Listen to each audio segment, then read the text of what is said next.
বিসমিল্লাহির রহমানির রহিম। আমি মোহাম্মদ তারিকুল ইসলাম নোবেল, প্রভাষক, ব্যবসা সংগঠন ও ব্যবস্থাপনা, Khilabazar school and college, Shahrasti, Chandpur.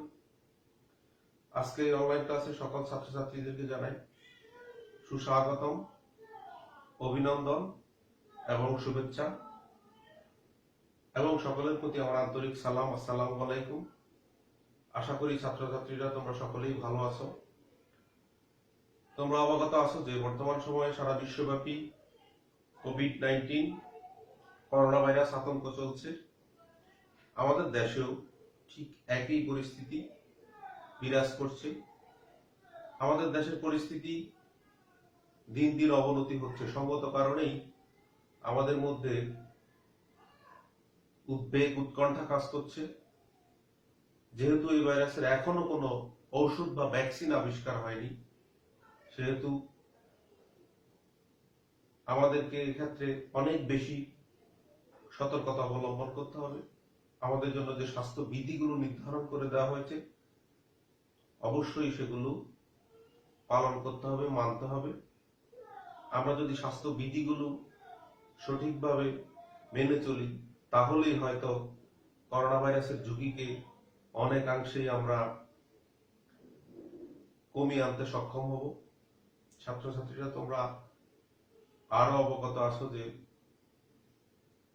গত মার্চের মাঝামাঝি থেকে আজ পর্যন্ত প্রায় 3.5 মাস যাবৎ আমাদের শিক্ষা প্রতিষ্ঠান বন্ধ রয়েছে। এপ্রিলের 1 তারিখে এইচএসসি পরীক্ষা হওয়ার কথা ছিল, সেটিও স্থগিত করা হয়েছে করোনা ভাইরাসের কারণে। শিক্ষা মন্ত্রণালয় তোমাদের কথা বিবেচনা করে, যেহেতু দীর্ঘদিন ধরে ক্লাস হচ্ছে না, তোমাদের কথা চিন্তা করে অনলাইন ক্লাসের উদ্যোগ গ্রহণ করেছে। শিক্ষা মন্ত্রণালয়ের সেই উদ্যোগকে আমরা স্বাগত জানাই, এবং আমরাও তোমাদের জন্য অনলাইন ক্লাসের উদ্যোগ গ্রহণ করেছি। আশা করি এই ক্লাসগুলো তোমরা ফলো করবে। এগুলো তোমাদের জন্য অনেক বেশি সহায়ক হবে। তোমরা ক্লাসগুলো ফলো করলেই তবেই আমাদের এই উদ্যোগ সফল হবে, সার্থক হবে। আশা করি তোমরা সকলেই ক্লাসগুলো সঠিকভাবে ফলো করবে। আমাদের আজকের অনলাইন ক্লাসের আলোচনার বিষয় ব্যবস্থাপনার মৌলিক ধারণা। আমি আবারও বলি, আমাদের আজকের ক্লাসের আলোচনার বিষয় ব্যবস্থাপনার মৌলিক ধারণা। আজকের ক্লাসের শিখন ফল, অর্থাৎ আজকের ক্লাস শেষে ছাত্রছাত্রীরা জানতে পারবে ম্যানেজমেন্টের উৎপত্তি সম্পর্কে, ব্যবস্থাপনার উপকরণ বা 6M কি কি, ব্যবস্থাপনার কাজগুলো কি কি, এবং ব্যবস্থাপনার সংজ্ঞা কি। আমরা প্রথমেই আলোচনা করব ম্যানেজমেন্টের উৎপত্তি সম্পর্কে। ম্যানেজমেন্টের উৎপত্তি সম্পর্কে বলতে গেলে প্রথমেই যে কথাগুলো বলতে হয়, ব্যবস্থাপনা শব্দের ইংরেজি আবিধানিক অর্থ ম্যানেজমেন্ট শব্দের উৎপত্তি সম্পর্কে সুস্পষ্ট কোনো ব্যাখ্যা পাওয়া যায়নি। তবে ব্যবসা বাণিজ্যের উন্নতির স্থল বা উন্নয়ন স্থল ইউরোপের ইংল্যান্ডেই ম্যানেজমেন্ট শব্দের উৎপত্তি স্থল হিসেবে ধরে নেওয়া হয়।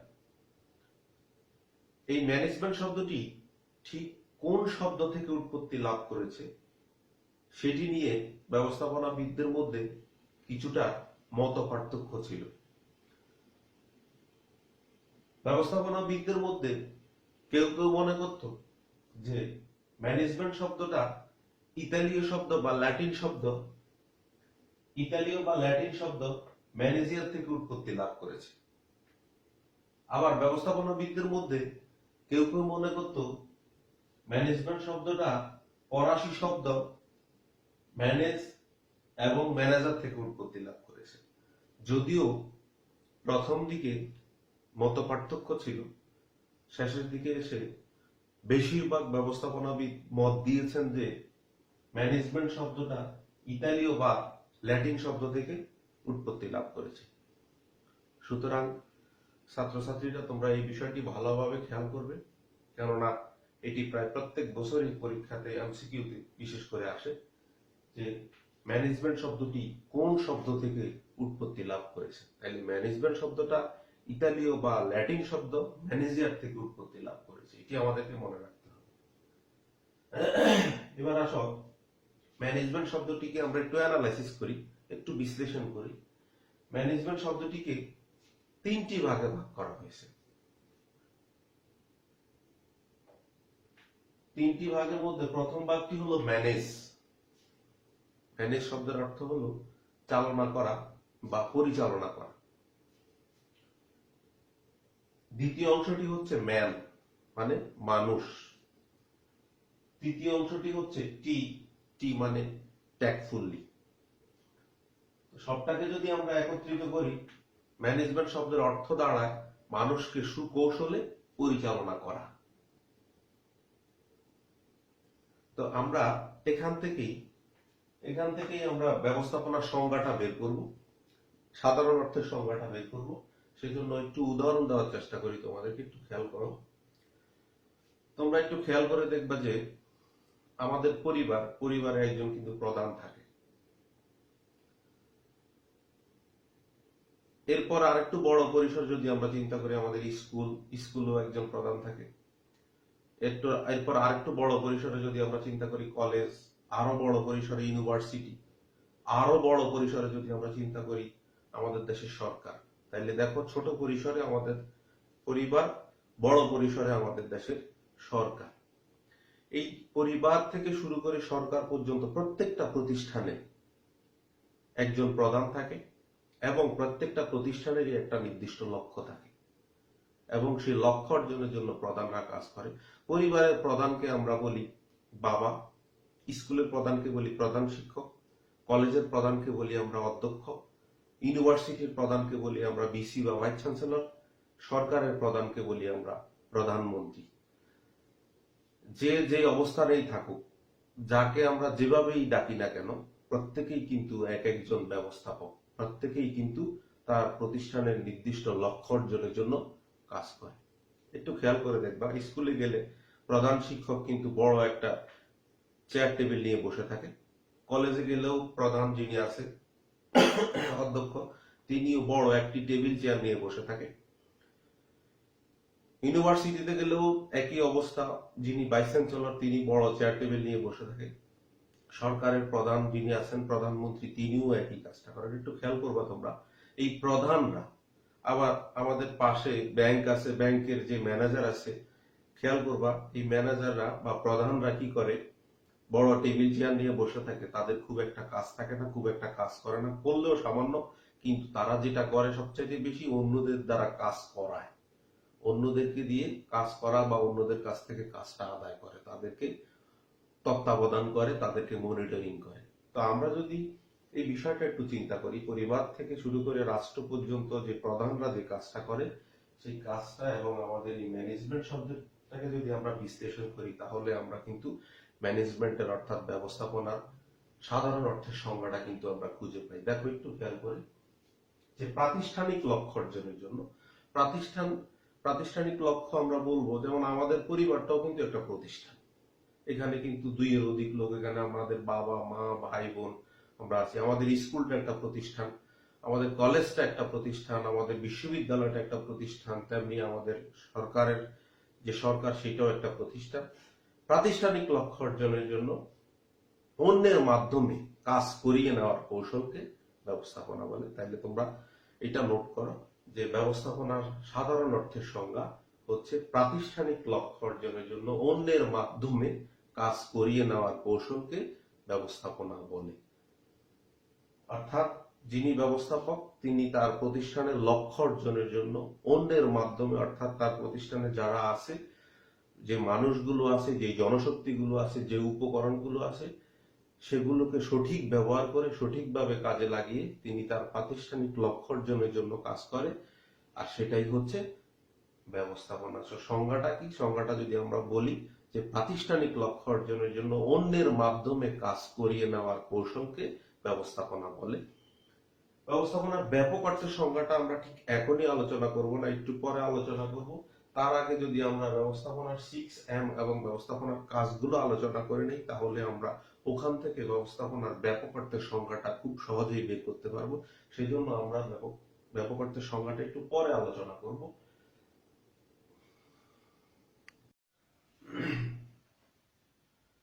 ছাত্রছাত্রীরা, এবার আমরা আলোচনা করব ব্যবস্থাপনার 6M নিয়ে বা ব্যবস্থাপনার উপকরণগুলো নিয়ে। ব্যবস্থাপনার ক্ষেত্রে এই উপকরণগুলোর ধারণা দিয়েছেন টেরি অ্যান্ড ফ্রাঙ্কলিন। এবার আমরা এক নজরে উপকরণগুলো দেখব। প্রথমেই হলো ম্যান। আমরা জানি ম্যান মানে মানুষ, কিন্তু এখানে আমরা বলবো ম্যান মানে জনশক্তি।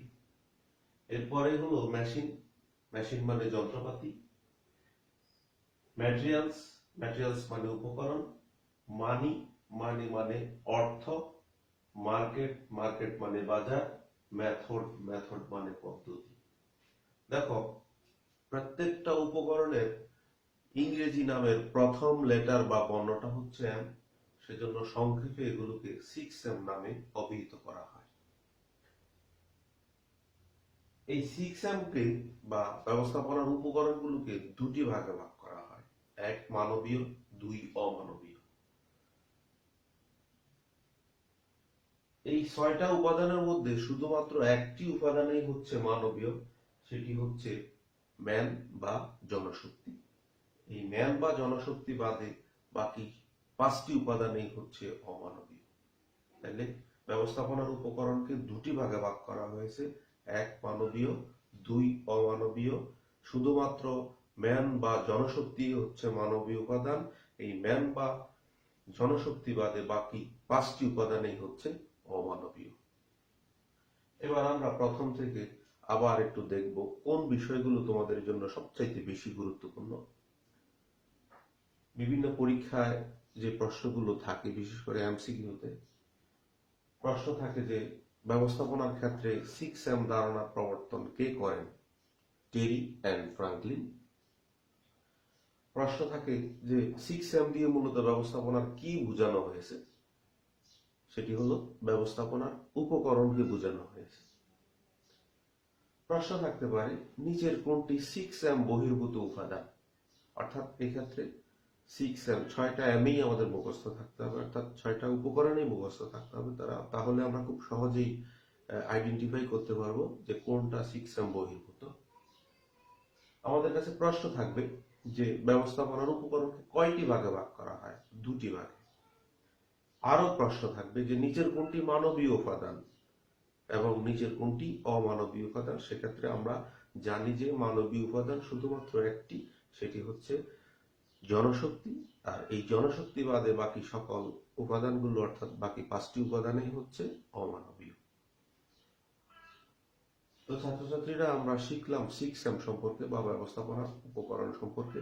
এবার আমরা চলে যাব ব্যবস্থাপনার কাজগুলোর মধ্যে। ছাত্রছাত্রীরা, এখন আমরা আলোচনা করব ব্যবস্থাপনার কাজ নিয়ে।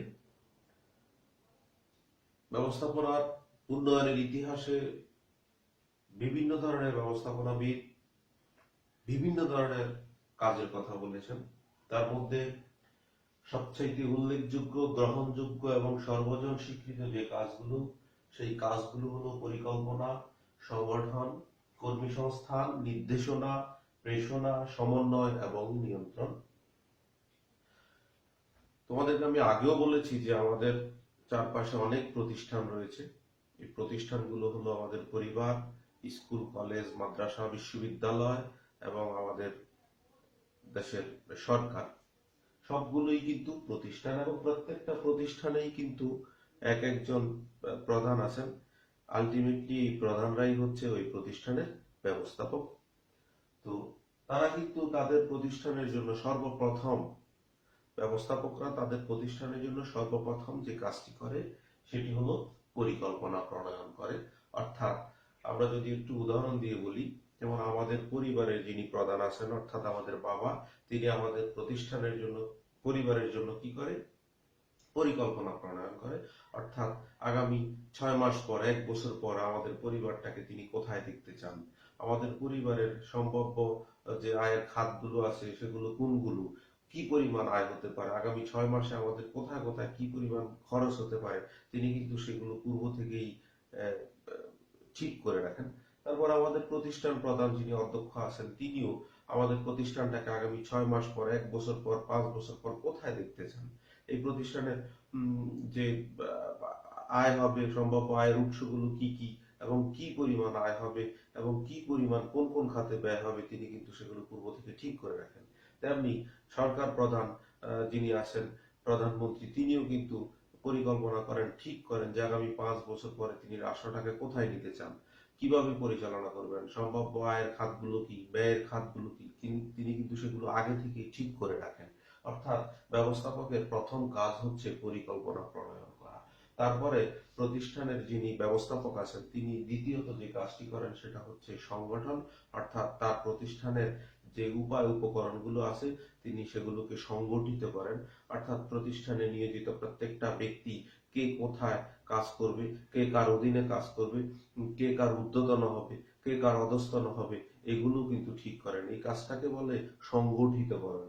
তারপরে প্রতিষ্ঠানের ব্যবস্থাপক তৃতীয়ত যে কাজটা করেন সেটা হচ্ছে কর্মী সংস্থান, অর্থাৎ প্রতিষ্ঠানের কাঠামো অনুযায়ী তিনি কি করেন, কর্মী সংস্থান করেন, বিভিন্ন উৎস থেকে কর্মীদেরকে নিয়োগ করেন, কর্মী সংস্থান করেন।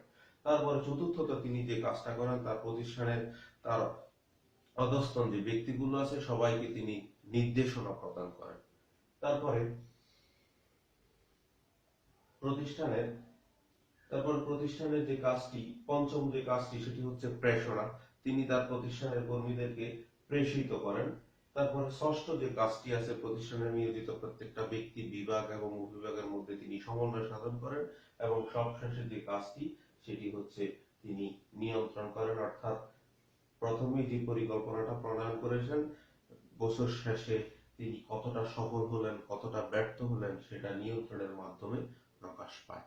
তো এই ক্ষেত্রে ছাত্রছাত্রীদের উদ্দেশ্যে আমি বলবো, তোমরা এই 7টা কাজ খুব ভালোভাবে মুখস্থ করবে এবং অবশ্যই এগুলো ধারাবাহিকভাবে মুখস্থ করবে। কোনো অবস্থাতেই এই ধারাবাহিকতা ভঙ্গ করা যাবে না, সিরিয়ালটা ব্রেক করা যাবে না।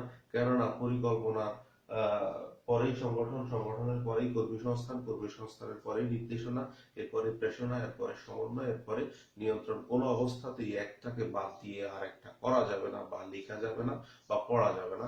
এটা আমাদেরকে অবশ্যই খেয়াল রাখতে হবে। তো আজকে শুধু আমরা এইটুকুই জানবো যে পরিকল্পনার কাজগুলো কি কি, এবং এগুলো অবশ্যই ধারাবাহিকভাবে শিখতে হবে, জানতে হবে। পরবর্তীতে এগুলো নিয়ে আমরা বিস্তৃত আলোচনা করব। যেহেতু আমরা 6M এবং কাজগুলো সম্পর্কে ধারণা নিলাম, এইবার কিন্তু আমরা ব্যবস্থাপনার ব্যাপক অর্থে সংজ্ঞাটা আলোচনা করতে পারি। ছাত্রছাত্রীরা, আমি তোমাদেরকে বলেছিলাম যে তোমরা যদি ব্যবস্থাপনার 6M এবং ব্যবস্থাপনার কাজগুলো জানতে পারো, তাহলে খুব সহজেই ব্যবস্থাপনার ব্যাপক অর্থের সংজ্ঞাটি বলতে পারবে। আমি ব্যবস্থাপনার ব্যাপক অর্থের সংজ্ঞাটি তোমাদের সাথে শেয়ার করতেছি। ব্যাপক অর্থের সংজ্ঞাটি হলো এরকম যে পূর্ব নির্ধারিত লক্ষ্য অর্জনের উদ্দেশ্যে প্রতিষ্ঠানে নিয়োজিত জনশক্তি, উপকরণাদি, যন্ত্রপাতি, পদ্ধতি, অর্থ ও বাজারের কাম্য ব্যবহার কল্পে কর্মীবৃন্দের যৌথ প্রচেষ্টায় ব্যবহৃত পরিকল্পনা, সংগঠন, কর্মী সংস্থান, নির্দেশনা, প্রেষণা, সমন্বয় ও নিয়ন্ত্রণের সুস্পষ্ট সামাজিক প্রক্রিয়াকে ব্যবস্থাপনা বলে। ব্যবস্থাপনার এই সংজ্ঞাটি নিয়ে যদি আমরা একটু অ্যানালাইসিস করি, তাহলে বিষয়টা তোমাদের কাছে আরো ক্লিয়ার হয়ে যাবে। সেজন্য আমি ছোট্ট একটা উদাহরণের মাধ্যমে যদি তোমাদেরকে বিষয়টা বুঝাই, তাহলে তোমরা খুব সহজেই বুঝতে পারবে। মনে করো যে এবিসি একটি উৎপাদনকারী প্রতিষ্ঠান। এবিসি একটি উৎপাদনকারী প্রতিষ্ঠান। এই প্রতিষ্ঠানটা কলম উৎপাদন করে। তো এই এবিসি কোম্পানি বা এবিসি প্রতিষ্ঠানের যিনি প্রধান চেয়ারম্যান, তিনি 2020 সালের জন্য তাদের লক্ষ্যমাত্রা ঠিক করলেন যে 2020 সালে তারা 1 কোটি পিস কলম উৎপাদন করবে। এই যে লক্ষ্যমাত্রাটা ঠিক করলো, এইটা কি বছরের শুরুতে করলো না বছরের শেষে করলো? অবশ্যই বছরের শুরুতে করলো, যে 2020 সালে এবিসি প্রতিষ্ঠান 1 কোটি পিস কলম উৎপাদন করবে। তাহলে এটা পূর্বে নির্ধারণ করা হয়েছে, তখন পূর্বে, পরে করে নাই, এটা পূর্বে করছে। তাহলে পূর্ব নির্ধারিত লক্ষ্য অর্জনের জন্য কি করে? প্রতিষ্ঠানে নিয়োজিত, আমি বলছিলাম 6M এর কথা, যেগুলো নিয়ে ব্যবস্থাপক কাজ করেন, যেগুলো হচ্ছে ব্যবস্থাপনার উপকরণ। পূর্ব নির্ধারিত লক্ষ্য অর্জনের জন্য প্রতিষ্ঠানে নিয়োজিত জনশক্তি, উপকরণাদি, যন্ত্রপাতি, পদ্ধতি, অর্থ ও বাজারের কাম্য ব্যবহার করবে, মানে সঠিক ব্যবহার করবে। এখানে দেখো, এই এবিসি কোম্পানি জনশক্তির কথা যদি আমরা বলি, অর্থাৎ এবিসি কোম্পানিতে A to Z যত কর্মকর্তা কর্মচারী আছে তাদের সঠিকভাবে ব্যবহার করতে হবে। উপকরণাদি, জনশক্তির পরে উপকরণাদি। উপকরণাদি বলতে এখানে কলম উৎপাদন করতে বিভিন্ন ধরনের উপকরণ লাগে, অর্থাৎ আমরা মূলত কাঁচামাল লাগে, বিভিন্ন ধরনের কাঁচামাল লাগে, অর্থাৎ র মেটেরিয়ালস, যেটি দেশের মধ্য থেকে, দেশের বাইরে থেকে সংগ্রহ করতে হয়, কাঁচামাল। জনশক্তি, উপকরণাদি, যন্ত্রপাতি। যন্ত্রপাতির কথা যদি আমরা বলি, কলম উৎপাদন করতে মেশিন লাগে, যন্ত্রপাতি লাগে, তাহলে এইটারও সঠিক ব্যবহার করতে হবে।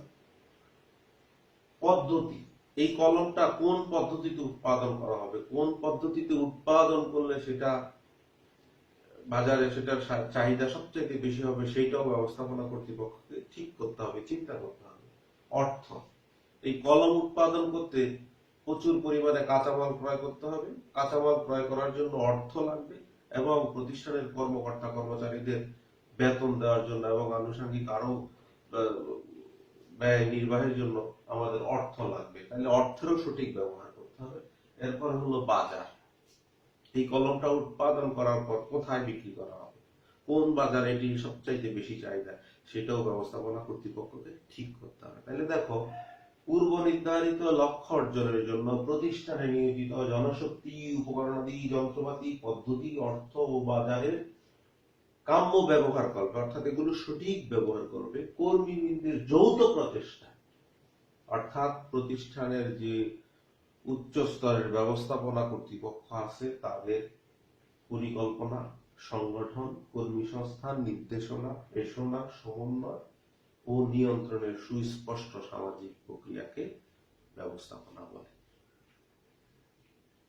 আশা করি তোমরা সংজ্ঞাটি বুঝতে পেরেছ। আমরা যদি 6M এবং ব্যবস্থাপনার কাজগুলো মুখস্থ রাখতে পারি, এগুলো যদি আমাদের জানার মধ্যে থাকে, তাহলে আমরা খুব সহজেই ব্যবস্থাপনার ব্যাপক অর্থের সংজ্ঞাটি বলতে পারবো। এটা দেখেই আমরা বলতে পারবো, অর্থাৎ 6M এবং ব্যবস্থাপনার কাজ। আশা করি তোমরা সকলেই এখন বলতে পারবে ব্যবস্থাপনা কি, ম্যানেজমেন্টের উৎপত্তি থেকে, 6M কি, বা ব্যবস্থাপনার উপকরণ কি, ব্যবস্থাপনার কাজগুলো কি কি। আশা করি তোমরা এগুলো এখন সঠিকভাবে বুঝতে পেরেছ। আমাদের আজকের ক্লাস আর বেশি দীর্ঘায়িত করব না, আজকের ক্লাস এখানেই সমাপ্ত ঘোষণা করছি। তোমরা সকলে ভালো থেকো, দেখা হবে, কথা হবে পরবর্তী কোনো ক্লাসে। ধন্যবাদ সকলকে।